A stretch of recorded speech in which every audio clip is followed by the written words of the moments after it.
El 22 de junio de 1941, el mundo despertó con una noticia que cambiaría la historia para siempre. 3 millones de soldados alemanes cruzaron la frontera soviética en la operación militar más grande jamás concebida por el ser humano. La Operación Barbarroja acababa de comenzar. Columnas interminables de tanques Panzer rodaban implacables por las llanuras polacas, levantando enormes nubes de polvo que oscurecían el cielo. Los Stukas bombardeaban en picada terrorífica ciudades indefensas, mientras las sirenas aullaban desesperadamente. La Wehrmacht avanzaba como una marea imparable de acero y fuego hacia el corazón mismo de la Unión Soviética.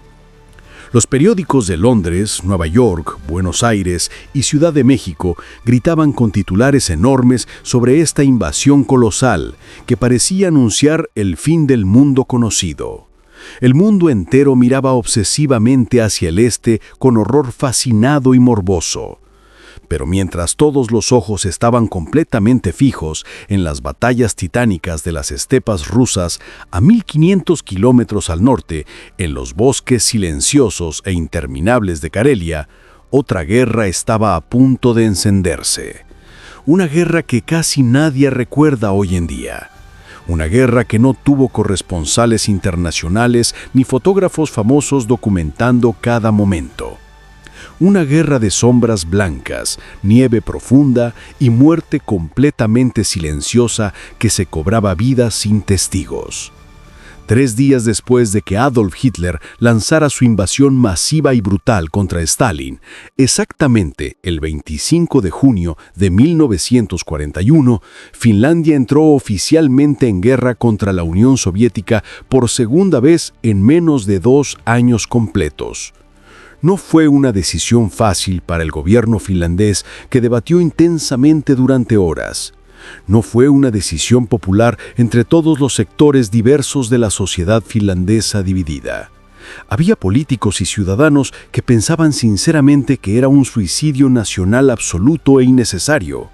Había intelectuales y pacifistas que creían fervientemente que Finlandia debía permanecer neutral a toda costa, sin importar las provocaciones constantes o las oportunidades aparentes. Pero para muchos otros finlandeses, especialmente para aquellos que habían perdido dolorosamente sus hogares ancestrales en la guerra anterior, para aquellos que habían visto a sus familias desplazadas y humilladas, era la única decisión posible y moralmente justificable en esas circunstancias históricas únicas. Apenas 16 meses antes, durante la brutal y legendaria Guerra de Invierno, que comenzó el 30 de noviembre de 1939 con un bombardeo soviético masivo sobre Helsinki, la pequeña Finlandia había resistido heroica y milagrosamente 105 días interminables la embestida absolutamente abrumadora del gigante soviético. Habían peleado valientemente en condiciones absolutamente imposibles que habrían quebrado a cualquier otra nación. Superados numéricamente en proporción de 10-1 en soldados disponibles, superados en proporción de 20-1 en tanques blindados, superados en proporción aterradora de 30-1 en aviones de combate modernos, sin ayuda militar real y significativa de las potencias occidentales que prefirieron cobardemente no provocar directamente a Stalin y arriesgar sus propios intereses, sin equipamiento moderno suficiente ni adecuado para una guerra de esa magnitud, sin municiones apropiadas en cantidades necesarias, sin medicinas suficientes para tratar a los miles de heridos que llegaban diariamente a hospitales improvisados, pero con una voluntad nacional de hierro templado en siglos de adversidad y un conocimiento íntimo y ancestral de su tierra natal Nevada, habían logrado lo completamente imposible, según todos los analistas militares: forzar al todopoderoso Stalin a firmar la paz y detener formalmente la invasión que todos pensaban que conquistaría Finlandia en semanas. Pero esa paz firmada apresuradamente en Moscú el 13 de marzo de 1940 había costado terrible y dolorosamente cara a la pequeña nación finlandesa. El país perdió aproximadamente el 11% de todo su territorio nacional histórico. perdió completamente toda la región ancestral de Karelia, incluyendo la hermosa y próspera ciudad de Viipuri, su segundo centro urbano más importante económicamente y culturalmente. Perdió acceso estratégico a zonas industriales absolutamente vitales para la economía nacional. Perdió miles de hectáreas de tierras agrícolas fértiles que alimentaban a la población. Más de 400.000 ciudadanos finlandeses, casi exactamente el 10% de toda la población total del país, tuvieron que abandonar apresuradamente y con el corazón destrozado sus hogares ancestrales, construidos por generaciones, sus granjas trabajadas durante siglos, sus iglesias blancas donde se habían casado sus abuelos, sus cementerios familiares donde descansaban sus antepasados. Todo perdido en cuestión de semanas, todo entregado humillantemente a los soviéticos como precio amargo de una paz que no parecía justa. La herida nacional estaba profunda y sangrientamente abierta. La humillación ardía intensamente en el corazón de absolutamente cada finlandés que veía mapas del nuevo territorio tristemente mutilado de su patria. Y ahora, en el verano caluroso de 1941, con Alemania atacando masivamente a la Unión Soviética y el Ejército Rojo tambaleándose dramáticamente bajo el impacto tremendo de la Blitzkrieg, Finlandia vio claramente una oportunidad histórica única e irrepetible. No para conquistar ambiciosamente Moscú, no para destruir cruelmente al pueblo ruso, solo para recuperar simple y justamente lo que había sido legítima e históricamente suyo durante siglos de historia común. Así comenzó lo que los finlandeses llaman con sobria y precisa denominación Jatkosota, que significa literalmente la guerra de continuación. Fue exactamente eso, la continuación lógica e inevitable de la guerra de invierno brutalmente interrumpida por un armisticio que nadie consideraba permanente. Una guerra que duraría más de 3 largos y sangrientos años de sufrimiento absolutamente constante.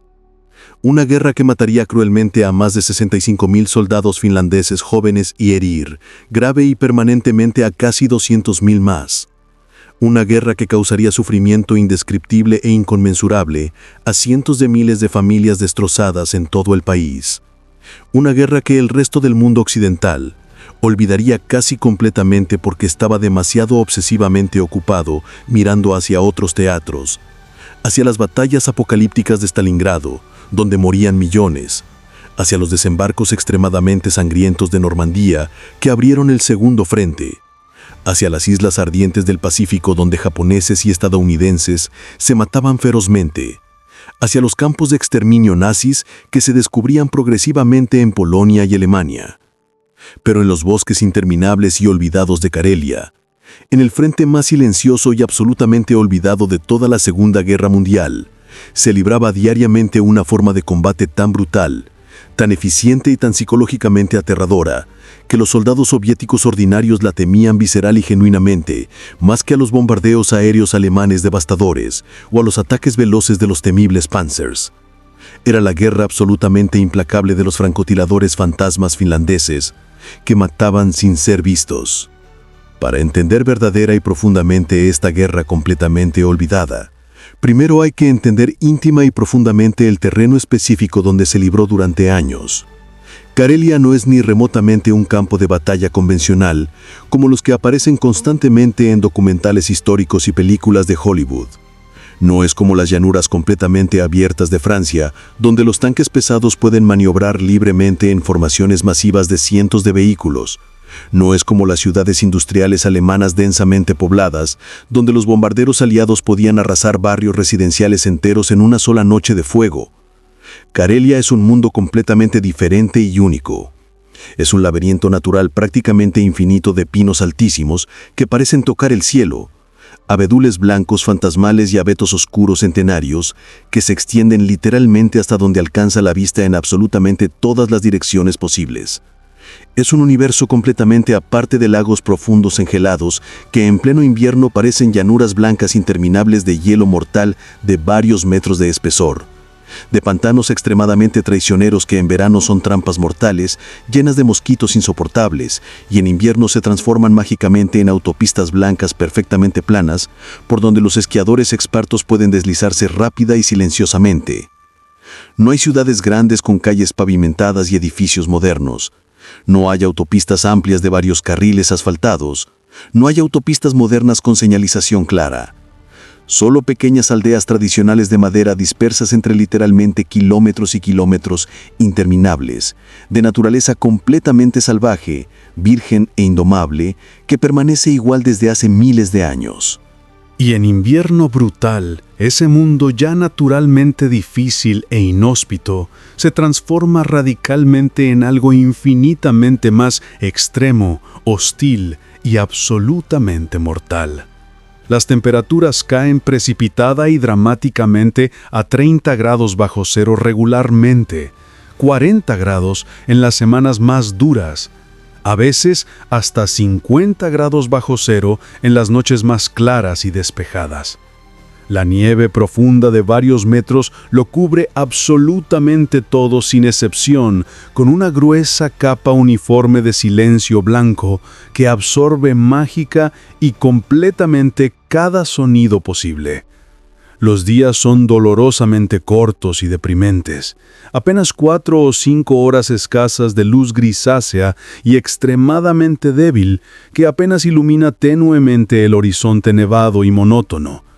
Y las noches son interminablemente largas, completamente oscuras como boca de lobo y absolutamente mortales para absolutamente cualquiera sin el equipo térmico adecuado y el conocimiento vital necesario para sobrevivir. Es un lugar natural implacable donde la naturaleza misma es tu enemiga más constante y persistente, donde puedes literal y realmente congelarte hasta morir en menos de 1 hora si no tienes el equipo térmico adecuado y el conocimiento vital necesario para sobrevivir. Donde perderte del grupo significa casi con certeza absoluta nunca ser encontrado vivo nunca más. Tu cuerpo simplemente desaparecería bajo metros de nieve hasta la primavera si es que alguien lo encuentra eventualmente. Es precisamente en este escenario natural extremadamente extremo, hostil e implacable, donde los francotiradores finlandeses encontraron paradójicamente su elemento natural absolutamente perfecto. No eran soldados profesionales de carrera en su abrumadora mayoría. No habían sido entrenados meticulosamente durante años en academias militares prestigiosas de Europa Occidental. No venían de familias aristocráticas urbanas, ricas con larga tradición marcial gloriosa. Eran granjeros ordinarios de manos callosas y espaldas encorvadas, leñadores robustos de espaldas anchas y brazos musculosos, cazadores experimentados de mirada penetrante y pasos silenciosos. Hombres completamente ordinarios y anónimos que habían pasado literalmente toda su vida entera en esos bosques profundos desde que nacieron, que conocían íntima y detalladamente cada colina pequeña, cada valle escondido, cada lago secreto, cada sendero oculto serpenteante entre los árboles centenarios, que sabían leer e interpretar las huellas frescas en la nieve como otros hombres educados leen libros impresos en bibliotecas, que podían distinguir perfecta e instantáneamente el sonido lejano de un ciervo moviéndose cautelosamente del sonido diferente de un hombre intentando desesperadamente caminar silenciosamente a cientos de metros de distancia en la oscuridad, que podían permanecer completamente inmóviles como estatuas durante horas interminables y agotadoras, esperando con paciencia virtualmente infinita el momento absolutamente perfecto para disparar, ignorando completamente y estoicamente el frío penetrante que atravesaba sus ropas gruesas de lana y congelaba progresivamente e inevitablemente sus dedos entumecidos dentro de los gruesos guantes de piel. Para estos hombres rurales simples y directos, la guerra no era una cuestión académica abstracta de tácticas militares complejas aprendidas cuidadosamente en manuales técnicos gruesos y mapas de operaciones detallados. Era algo mucho más simple, directo y primario. Era caza tradicional de supervivencia, caza como la habían practicado sus padres, abuelos y bisabuelos durante generaciones incontables. Y el ejército rojo invasor era simplemente la presa peligrosa que debía ser eliminada sistemáticamente para proteger la manada, para proteger el territorio, para proteger a la familia. Uno de estos hombres extraordinariamente letales y efectivos era Sulo Kolka.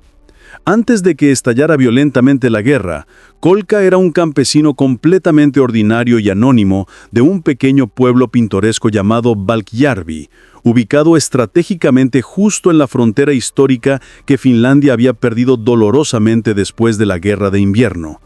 Su familia extendida había vivido establemente en esa tierra específica durante incontables generaciones que nadie podía rastrear completamente.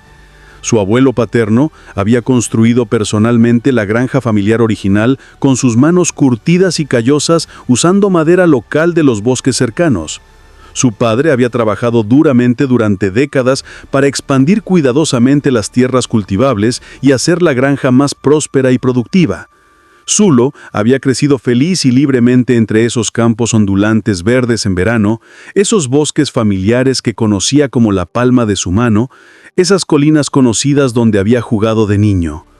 Había aprendido a disparar con precisión razonable con el viejo rifle oxidado de su padre cuando apenas tenía 8 años de edad. A los 12 años ya cazaba liebres veloces regularmente para contribuir proteína a la cena familiar diaria.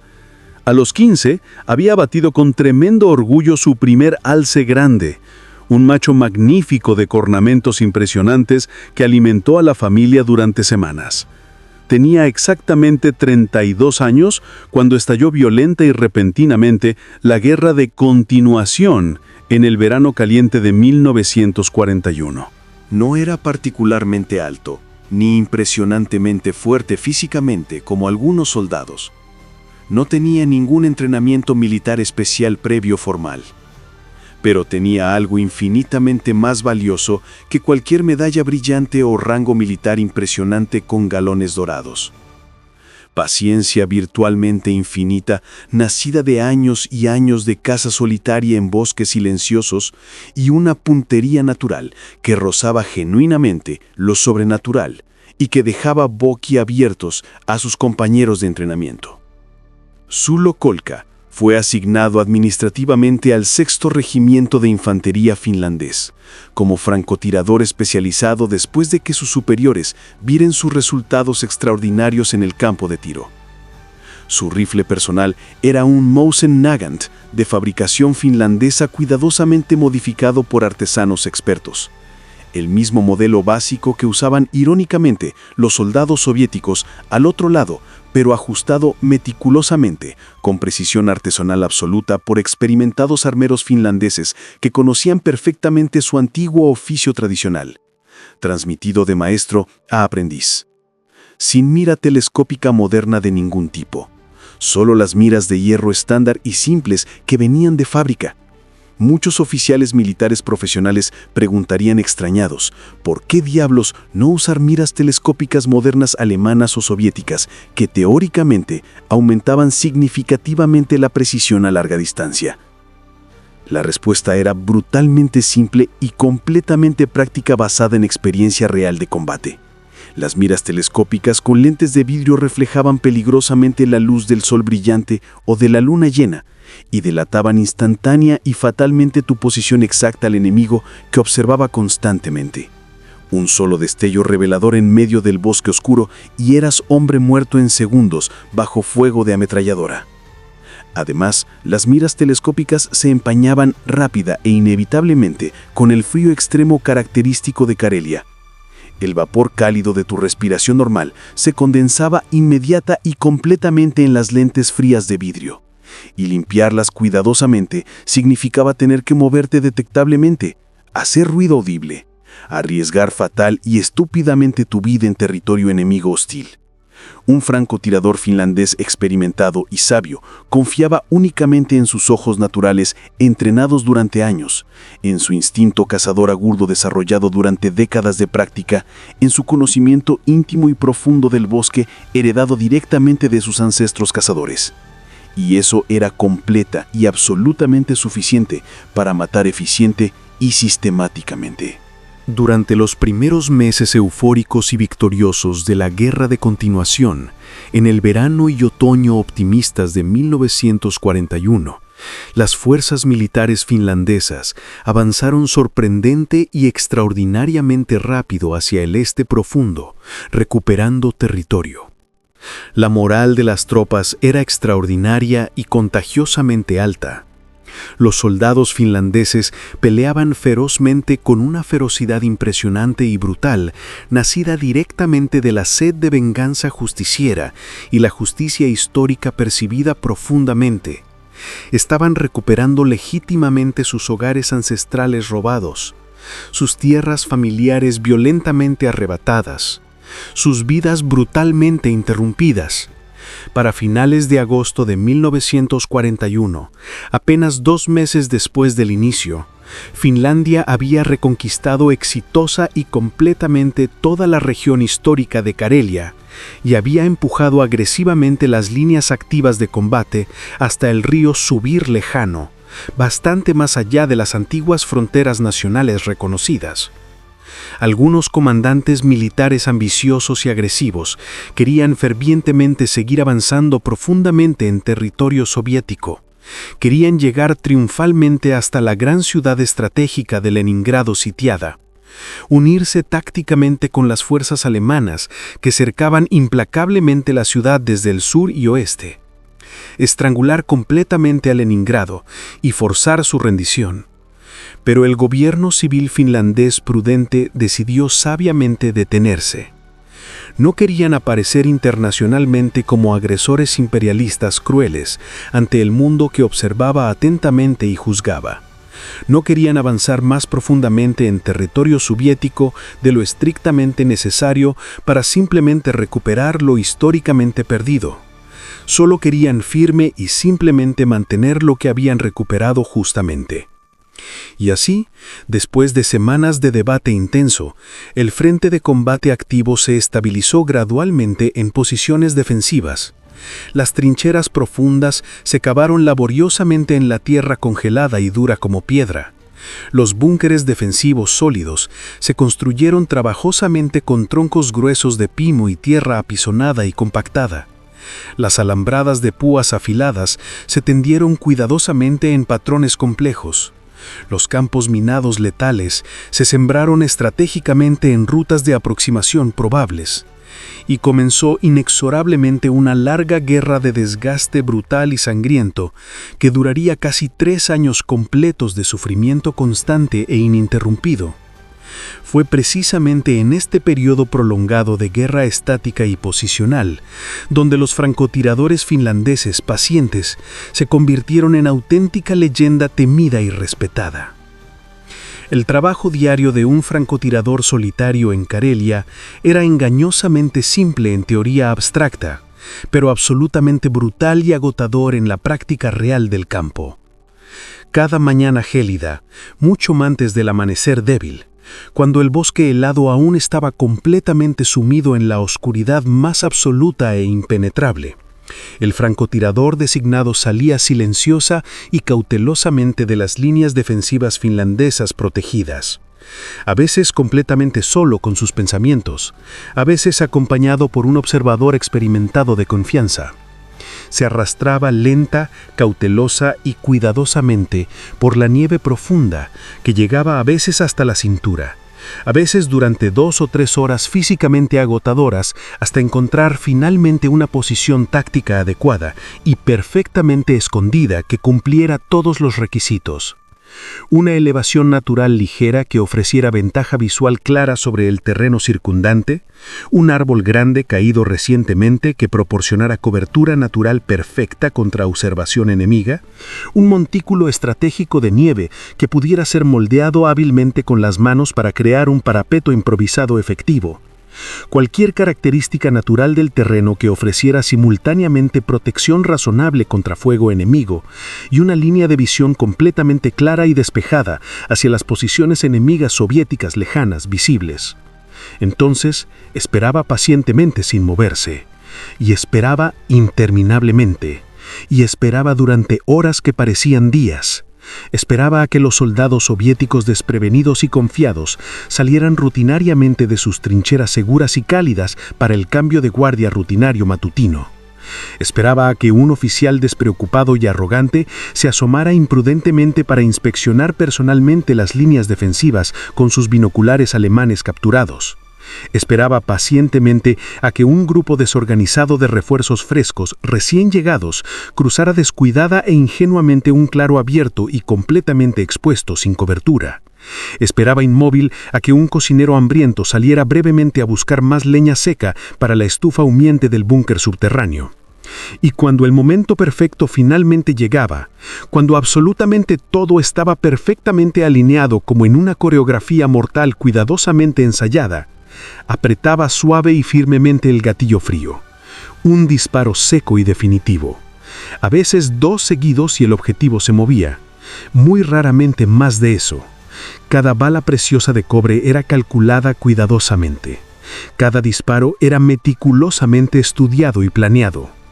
Y luego, desaparecía inmediatamente como un fantasma en la niebla, arrastrándose cautelosa y lentamente de vuelta por exactamente la misma ruta precisa que había usado para llegar inicialmente, borrando meticulosamente sus reveladoras huellas con ramas de pino fresco cortadas, fundiéndose mágica y completamente con el bosque denso, como si literalmente nunca hubiera estado allí en absoluto, como si fuera un espíritu del bosque. Sulo Kolka desarrolló gradual y sistemáticamente una técnica personal distintiva que lo hizo especialmente letal y genuinamente temido entre las tropas soviéticas que compartían historias aterradoras. No disparaba impulsiva ni aleatoriamente contra cualquier objetivo de oportunidad que apareciera tentadoramente. No buscaba desesperadamente blancos fáciles y evidentes para aumentar su cuenta. En lugar de eso, estudiaba metódica y científicamente las rutinas soviéticas predecibles durante días completos de observación paciente y silenciosa. Se posicionaba estratégicamente en el mismo lugar seguro durante jornadas enteras físicamente agotadoras, simplemente observando silenciosa e inmóvilmente, memorizando cuidadosa y detalladamente patrones de comportamiento, aprendiendo constantemente sobre sus enemigos. Aprendía los horarios exactos y precisos de cambio de guardia regular cada 6 o 12 horas. Los momentos específicos predecibles en que los soldados salían rutinaria e inevitablemente a buscar agua potable fresca del lago cercano. Los lugares específicos recurrentes donde los oficiales superiores se reunían habitualmente para fumar cigarrillos baratos y discutir ruidosamente órdenes recibidas desde el alto mando. Las rutas establecidas y repetitivas que usaban los mensajeros para moverse rápidamente entre posiciones dispersas llevando documentos. Y entonces, cuando tenía el patrón conductual completo perfectamente memorizado en su mente analítica, atacaba letalmente en el momento exacto calculado en que la guardia enemiga estaba más peligrosamente baja y completamente relajada por rutina y confianza. Sus compañeros finlandeses de unidad lo apodaron respetuosa y apropiadamente Iljau Sudentapaya, el asesino del silencio absoluto. Nunca alardeaba pública ni privadamente de sus bajas confirmadas acumuladas.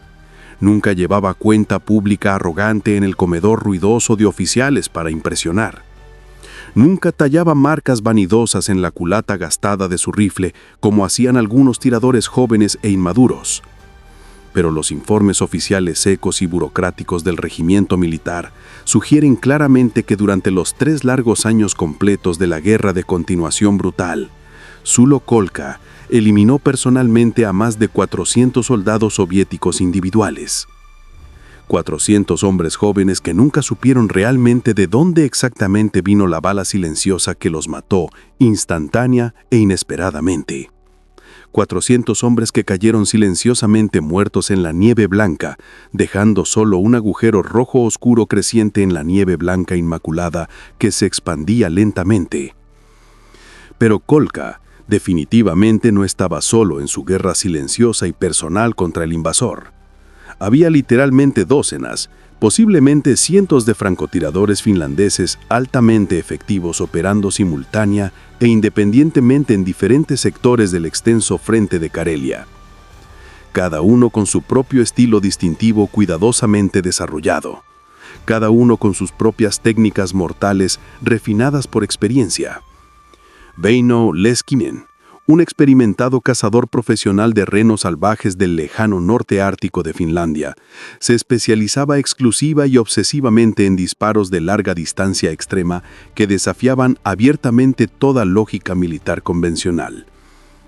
Era genuina y demostrablemente capaz de acertar blancos humanos móviles a más de 500 metros de distancia, usando solamente miras de hierro simples, sin ninguna ayuda óptica. Una hazaña técnica absolutamente impresionante que incluso hoy día, con toda la tecnología moderna disponible y avanzada, se considera absolutamente excepcional y extraordinaria, digna de mención. Leskinen tenía un método operativo peculiar pero demostrablemente efectivo en combate. Nunca jamás disparaba 2 veces consecutivas desde exactamente la misma posición física específica.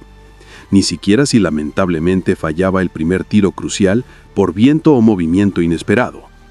Después de absolutamente cada disparo ejecutado, sin importar el resultado final obtenido, sin importar si había acertado mortalmente o no, se movía inmediata y decisivamente sin vacilar un segundo. A veces solo unos pocos metros laterales cautelosos, a veces 100 metros completos en una dirección completamente diferente e inesperada que confundía al enemigo. Esa disciplina férrea y estricta de movimiento constante lo mantuvo milagrosamente vivo y operativo durante toda la guerra sangrienta, cuando muchos otros morían. Sobrevivió documentada y verificadamente a 17 intentos específicos de contrafrancotiradores soviéticos especialmente entrenados y equipados, que intentaron desesperada y sistemáticamente localizarlo y eliminarlo definitivamente, usando todas las técnicas disponibles. Otro nombre legendario que circulaba constantemente en susurros temerosos y reverentes entre las tropas soviéticas traumatizadas y aterrorizadas era el temido nombre de Ouni Kokko. Kokko era radical y completamente diferente a los demás francotiradores finlandeses generalmente cautelosos. No era paciente como el metódico y calculador Kolka. No era sistemático como el disciplinado y científico Leskinen. Era agresivo hasta la temeridad suicida. Era audaz hasta bordear la locura pura y simple.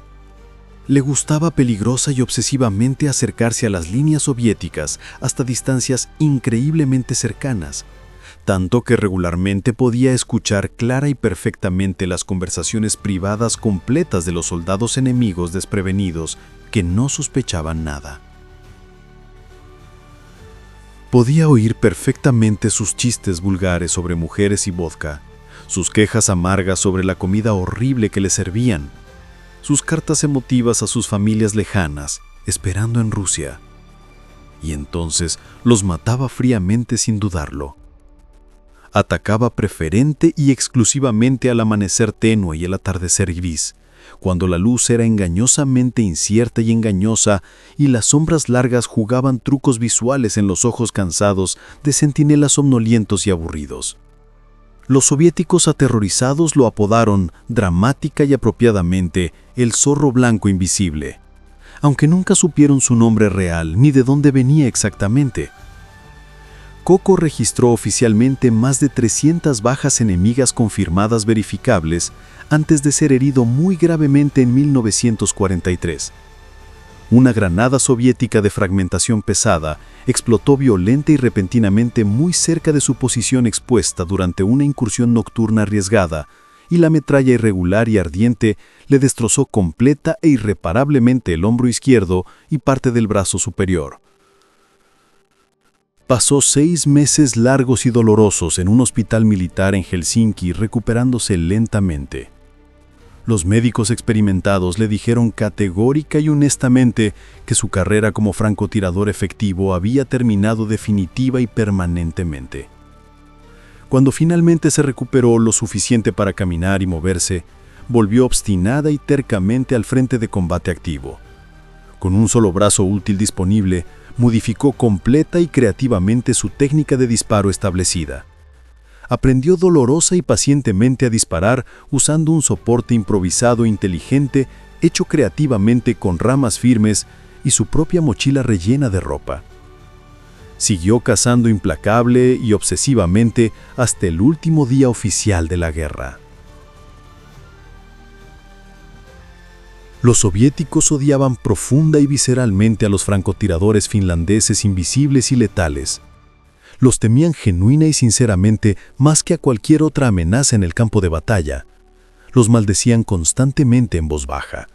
Desarrollaron desesperada y urgentemente todo tipo de tácticas específicas y creativas para contrarrestarlos. Los efectivamente enviaban regularmente a sus propios francotiradores de élite, especialmente seleccionados entre miles, hombres intensamente entrenados en escuelas secretas especializadas del NKVD, equipados generosamente con los mejores rifles Mosin Nagant disponibles, con miras telescópicas alemanas 6 de precisión capturadas en combate. Pero estos francotiradores soviéticos profesionales y bien entrenados raramente tenían éxito real sostenido contra sus mortales contrapartes finlandesas rurales y aparentemente primitivas. Los finlandeses simplemente conocían el terreno local demasiado íntima y perfectamente bien. Cada árbol individual y su sombra específica, cada piedra grande y su posición exacta, cada sombra engañosa y cómo usarla. Eran completamente invisibles hasta que ya era demasiado tarde para reaccionar. El ejército rojo frustrado probó también con perros rastreadores especialmente entrenados para seguir rastros humanos, pero los pobres animales se congelaban miserablemente en las temperaturas extremas de 40 bajo cero, o se perdían completamente desorientados en la inmensidad del bosque interminable. Intentaron con bombardeos masivos de artillería sistemáticos sobre áreas sospechosas específicas, donde creían firmemente que se escondían los francotiradores escurridizos. Gastaron literalmente miles de proyectiles caros, volando completamente árboles enteros y creando cráteres enormes. Pero era exactamente como intentar inútilmente matar una mosca con un martillo en una habitación completamente oscura. Solo desperdiciaban munición extremadamente valiosa y revelaban peligrosamente sus propias posiciones de artillería a la contraartillería finlandesa. La frustración soviética creció tanto que la dirección política y militar comenzó oficialmente a ofrecer recompensas económicas extraordinarias y tentadoras. Se decía insistentemente que la temida NKVD, la policía secreta soviética que todos temían, ofrecía hasta 1,000 rublos completos por la cabeza confirmada de un francotirador finlandés capturado vivo o muerto. Para poner eso en perspectiva económica real, un soldado soviético común de infantería ganaba aproximadamente 30 rublos al mes. 1,000 rublos era literalmente una fortuna que podía cambiar completamente la vida de una familia campesina entera durante años. Pero absolutamente nadie nunca reclamó esas recompensas tentadoras y generosas, no porque no quisieran desesperadamente el dinero, sino porque absolutamente nadie sabía dónde estaban los francotiradores finlandeses hasta que ya era demasiado tarde, y para entonces tú estabas muerto. Uno de los episodios más dramáticos y sangrientos de esta guerra silenciosa ocurrió en diciembre helado de 1942, en las orillas congeladas del lago Aenin.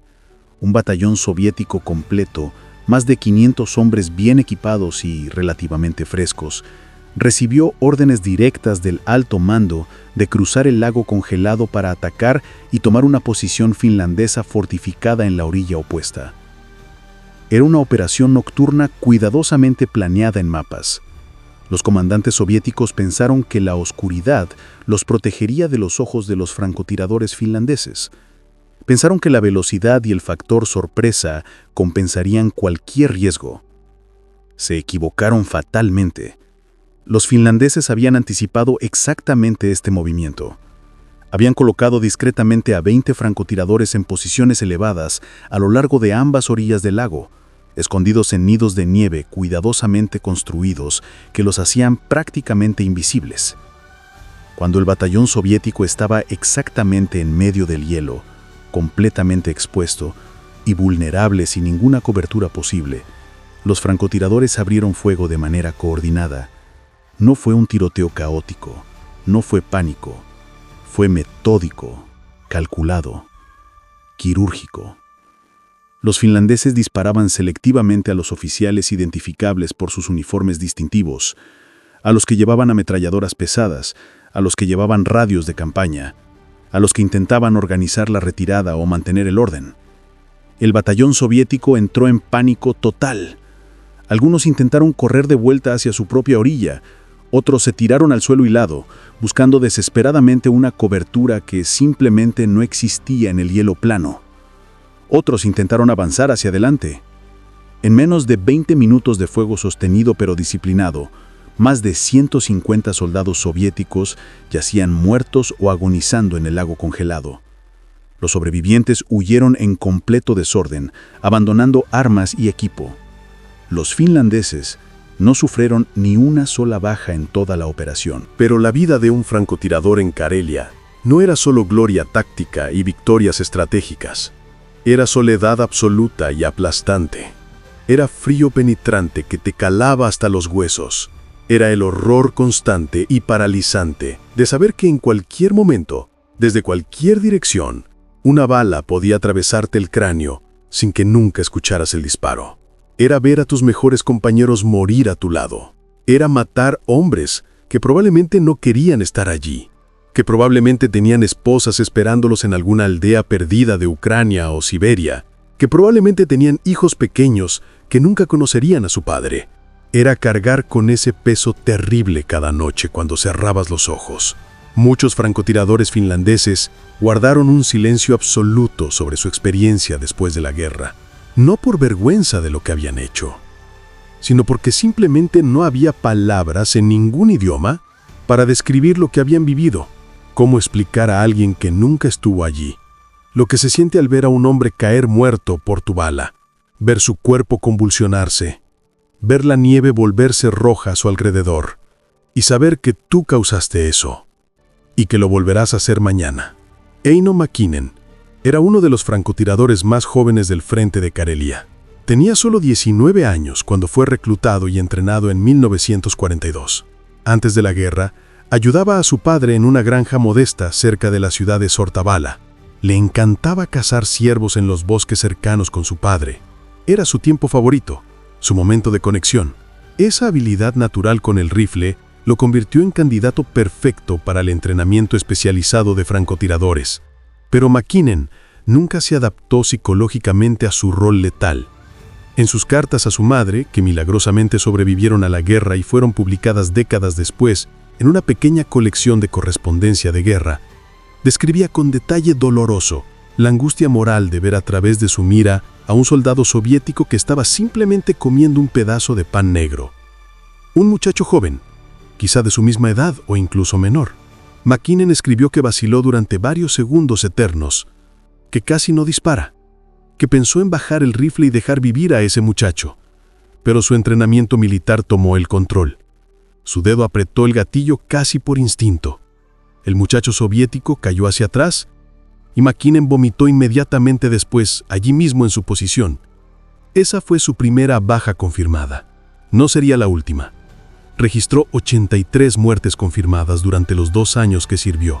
Sobrevivió a la guerra. Volvió a la granja familiar, pero nunca volvió a cazar por placer. Nunca volvió a tocar un rifle. Vendió todas las armas de su padre y nunca habló de la guerra con nadie excepto con un psiquiatra militar al que visitó en secreto durante años. A medida que la guerra avanzaba mes tras mes, las tácticas evolucionaban constantemente en ambos lados. Los soviéticos aprendieron dolorosamente a ser más cautelosos. Dejaron de moverse en grupos grandes y visibles durante las horas de luz, reforzaron sus trincheras con más capas de madera y tierra compactada. Usaron maniquíes vestidos con uniformes y cascos soviéticos como señuelos para atraer el fuego finlandés y revelar posiciones. Pero los finlandeses también se adaptaban. Comenzaron a trabajar sistemáticamente en equipos de 2, un francotirador y un observador dedicado. El observador escaneaba constantemente el campo de batalla con binoculares de alta calidad, identificaba objetivos prioritarios, calculaba distancias usando referencias del terreno y estimaba la velocidad y dirección del viento. El francotirador se concentraba únicamente en controlar su respiración y ejecutar el disparo perfecto. Esta división clara del trabajo aumentó significativamente la efectividad de cada equipo. Además, los finlandeses comenzaron a emplear tácticas psicológicas deliberadamente crueles, pero efectivas. A veces un francotirador dejaba intencionalmente a un soldado soviético herido, pero vivo, en campo abierto. El soldado gritaba de dolor y terror. Pedía ayuda a gritos. Sus compañeros en las trincheras cercanas podían oírlo perfectamente. Y cuando algunos soldados soviéticos, movidos por la compasión o el deber, intentaban rescatarlo arrastrándose bajo fuego, el francotirador los abatía uno por uno cuando se exponían. Era brutal. Era psicológicamente devastador. Pero era efectivo para sembrar terror y desmoralizar completamente a unidades enteras. Los soviéticos eventualmente aprendieron a no intentar rescatar a sus heridos en ciertas zonas calientes del frente, identificadas en mapas secretos. Simplemente los dejaban morir lentamente, o esperaban hasta la profunda oscuridad de la noche para intentar recuperar los cuerpos congelados. En 1943, la marea general de la Guerra Mundial cambió dramáticamente. La Unión Soviética había detenido y destrozado la ofensiva alemana en Stalingrado.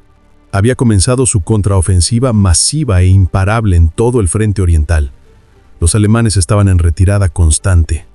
Y Stalin finalmente recordó que tenía una cuenta pendiente en el lejano norte.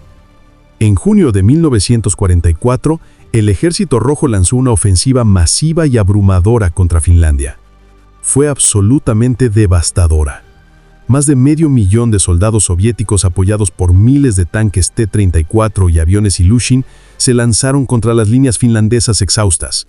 Los finlandeses resistieron con una ferocidad desesperada, nacida de la certeza de que estaban luchando por su supervivencia nacional. Cada metro de terreno costó ríos de sangre soviética, pero la superioridad numérica y material simplemente era abrumadora e insuperable.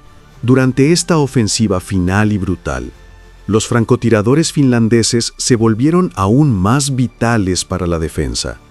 Ya no estaban cazando en operaciones de hostigamiento relativamente seguras. Estaban luchando desesperadamente por la supervivencia literal de su nación. Sulo Kolka, que para entonces había sido promovido a sargento por méritos de combate, lideró personalmente un equipo de 12 francotiradores experimentados en la defensa imposible de la ciudad estratégica de Viipuri. Durante 5 días y noches infernales de combate continuo, su equipo detuvo milagrosamente 3 intentos masivos soviéticos de tomar una posición fortificada crítica en las afueras de la ciudad. Abatían metódicamente a los oficiales soviéticos, a los operadores de radio que coordinaban ataques, a cualquiera que parecía estar dando órdenes o manteniendo cohesión. Sin liderazgo efectivo, las unidades soviéticas atacantes se desorganizaban rápidamente, atacaban sin coordinación real y eran rechazadas una y otra vez con pérdidas terribles. El equipo de Kolka infligió más de 200 bajas confirmadas en esos 5 días apocalípticos. Pero la ciudad eventualmente cayó de todas formas. Había simplemente demasiados soviéticos. No era una cuestión de valentía o habilidad táctica. Era simple y fría aritmética militar. Para septiembre de 1944, completamente exhausta y al borde del colapso, Finlandia firmó un armisticio con la Unión Soviética. Las condiciones fueron extremadamente duras y humillantes. Finlandia perdió incluso más territorio que después de la Guerra de Invierno.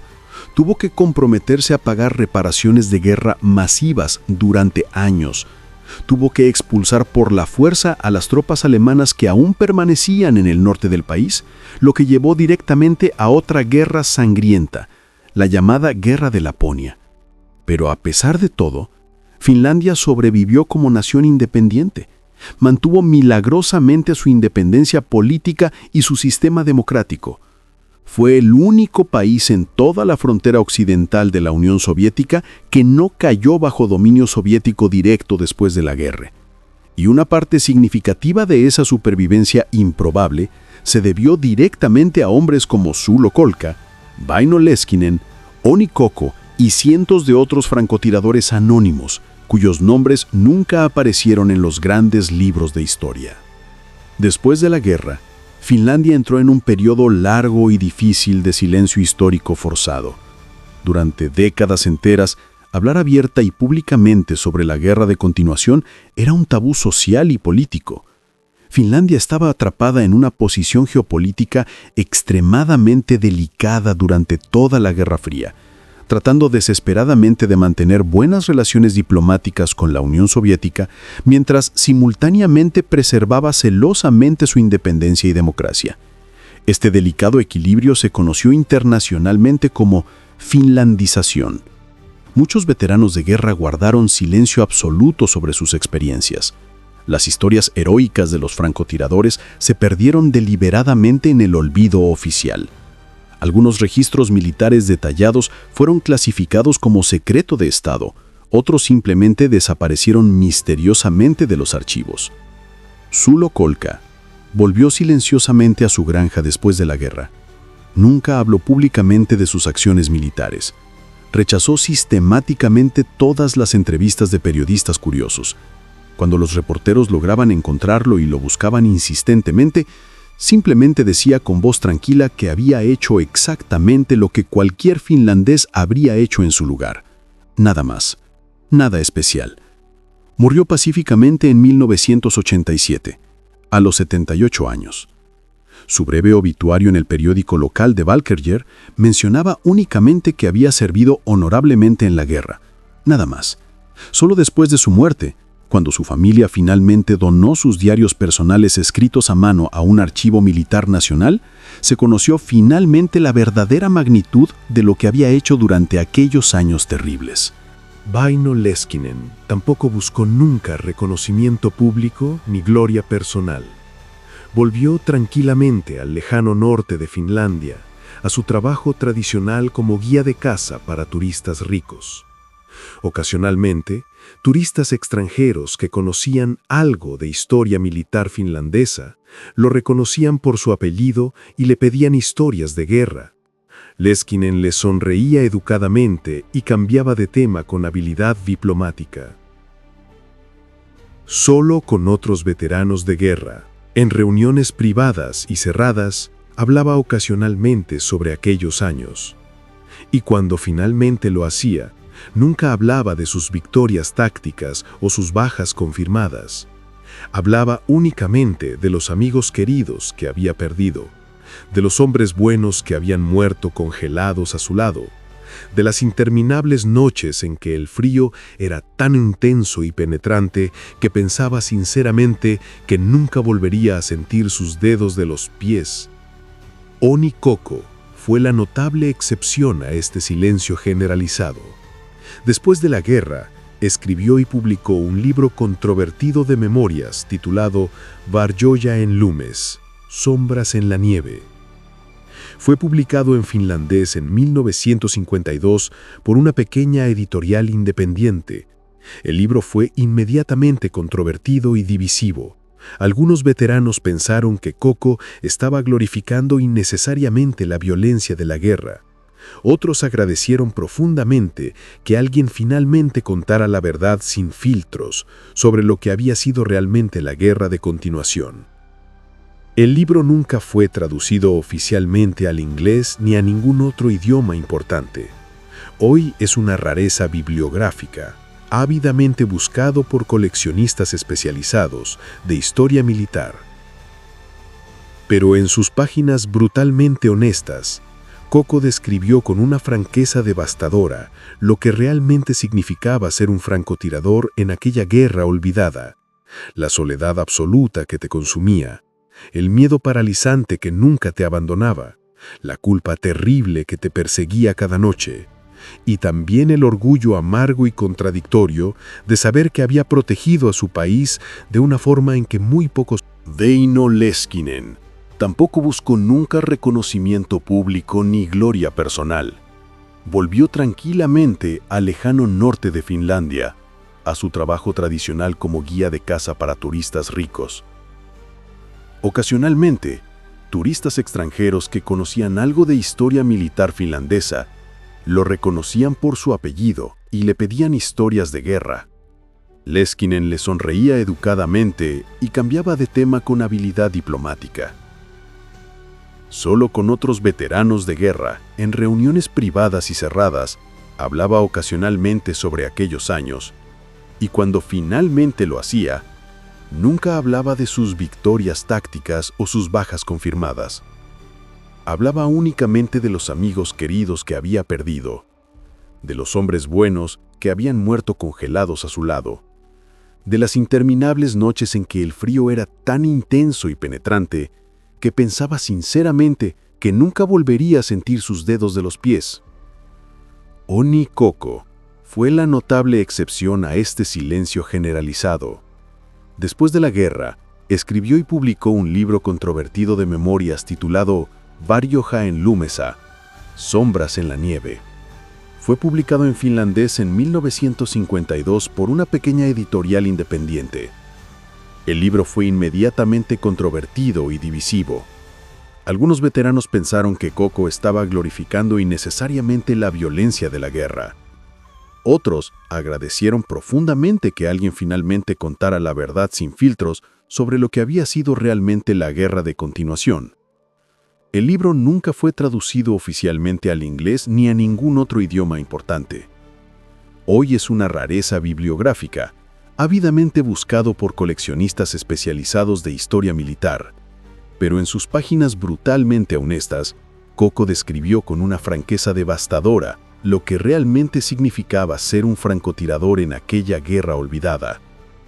La soledad absoluta que te consumía, el miedo paralizante que nunca te abandonaba, la culpa terrible que te perseguía cada noche, y también el orgullo amargo y contradictorio de saber que había protegido a su país de una forma en que muy pocos hombres podían o estaban dispuestos a hacerlo. La historia de los francotiradores finlandeses es fundamentalmente una historia de paradojas profundas e irreconciliables. Eran héroes nacionales que nunca quisieron serlo. Eran asesinos eficientes que mataban para defender, no para conquistar. Eran hombres completamente ordinarios que hicieron cosas absolutamente extraordinarias en circunstancias históricas inimaginables.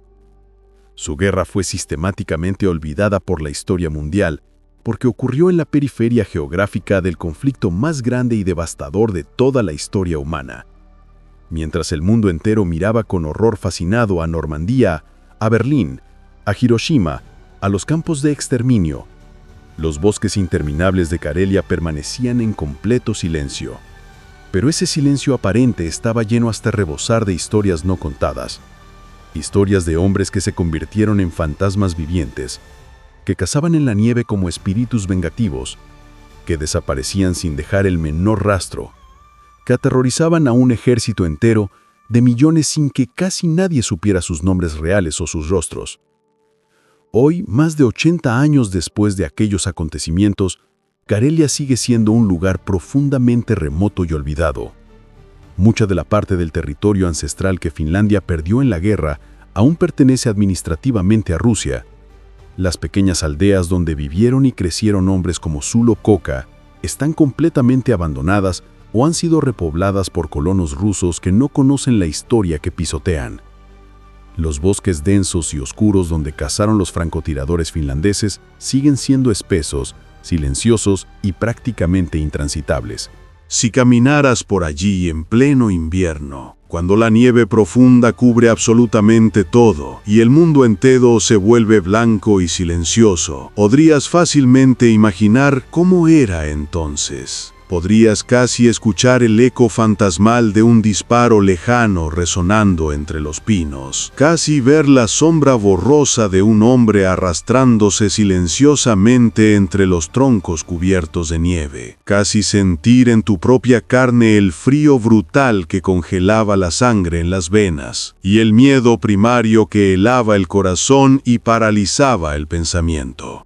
Los francotiradores fantasma de Karelia no tienen monumentos imponentes en capitales europeas, no tienen películas épicas de Hollywood que glorifiquen sus hazañas para audiencias globales, no aparecen en libros de texto escolares fuera de Finlandia, pero dejaron una marca indeleble en la historia militar. demostraron de manera concluyente que una nación pequeña, desesperada y masivamente superada en número podía resistir efectivamente a un gigante, que el verdadero coraje no siempre viene acompañado de uniformes brillantes y desfiles triunfales por avenidas adoquinadas. A veces viene vestido con camuflaje blanco improvisado y un rifle silencioso de precisión artesanal. A veces viene en forma de hombres tranquilos que luchan no por conquista territorial o ideología abstracta, sino simplemente por el derecho fundamental a existir, por el derecho a volver vivos a casa con sus familias, por el derecho a ver un amanecer más en los bosques ancestrales que amaban con cada fibra de su ser.